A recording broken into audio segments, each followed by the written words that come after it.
ছাত্রদলের বিপি প্রার্থী আবিদ ভোট কেন্দ্রে প্রবেশ করে আচরণবিধি লঙ্ঘন করেছেন, যেটি বলা হয়েছে এটি এক ধরনের ভুল তথ্য বলে আমরা মনে করি।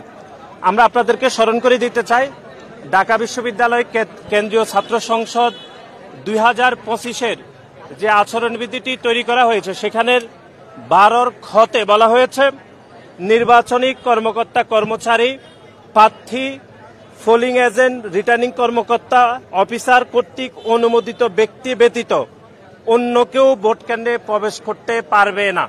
সুতরাং আমাদের বাংলাদেশ জাতীয়তাবাদী ছাত্রদল সমর্থিত প্যানেলের বিপি প্রার্থী আবিদুল ইসলাম হচ্ছে আমাদের একজন প্রার্থী। সুতরাং প্রার্থী যে কোনো ভোট কেন্দ্রে প্রবেশের পূর্ণ অধিকার রয়েছে এবং আইনও সেটি বলা হয়েছে। এবং একই সাথে আবিদ গণমাধ্যমকে নিজেও বলেছেন যে রিটার্নিং কর্মকর্তার অনুমতি নিয়ে তিনি ভোট কেন্দ্রে প্রবেশ করেছেন, যা আইনও দেওয়া রয়েছে যে ঢাকা বিশ্ববিদ্যালয় ছাত্র সংসদ নির্বাচন 2025 12 খতে সেটি স্পষ্টভাবে উল্লেখ রয়েছে যে এখানে আবিদ ভোট কেন্দ্রে প্রবেশ করতে পারবে।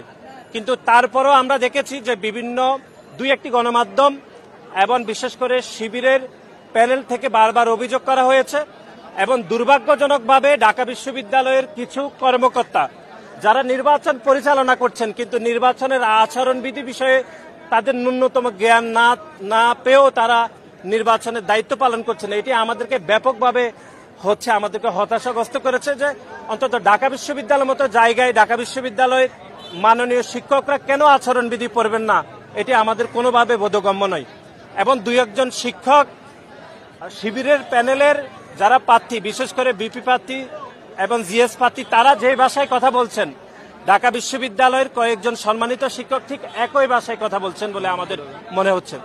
এবং শিবিরের পক্ষ থেকে আজকে অভিযোগ করা হয়েছে যে বাংলাদেশ জাতীয়তাবাদী ছাত্রদল যে 100 মিটারের মধ্যে আমরা যে প্যানেল সিটগুলো বিতরণ করছি তারা এটি অভিযোগ করেছে। অথচ আপনারা দেখেন, আমরা এর আগেও দেখিয়েছি যে তারা গত কয়েকদিন ধরে গুপ্তভাবে ঢাকা বিশ্ববিদ্যালয়ের শিক্ষার্থীদের পকেটে, ঢাকা বিশ্ববিদ্যালয়ের শিক্ষার্থীদের হাতে তারা এই গোপন প্যানেলটি তারা কিন্তু দিচ্ছে। আমাদের পক্ষে থেকে তো কোনো অভিযোগ করা হয়নি, আমরা তাদের অভিযোগের বিপরীতে আমরা এটি দিয়েছি। সুতরাং আমরা মনে করি ঢাকা বিশ্ববিদ্যালয় যেহেতু এখানে 39টি ভোট দিতে হবে, শিক্ষার্থীরা হয়তো ভোট কেন্দ্রে গিয়ে সংখ্যা বলে যেতে পারে, সেই জন্য আমরা মনে করি এটি শিক্ষার্থীদের সহায়তার জন্য বিভিন্ন প্যানেল তারা যে কোনো প্যারেন্টস দিতে পারে, এটি আচরণবিধির কোনো লঙ্ঘন হবে না বলে আমরা মনে করি। এবং বাংলাদেশ জাতীয়তাবাদী ছাত্রদল এই ভোট কেন্দ্রের 100 মিটার দূরে আমাদের সহায়তা কেন্দ্র আমরা স্থাপন করেছি, সেটাও নিয়ে মিথ্যাচার করা হয়েছে।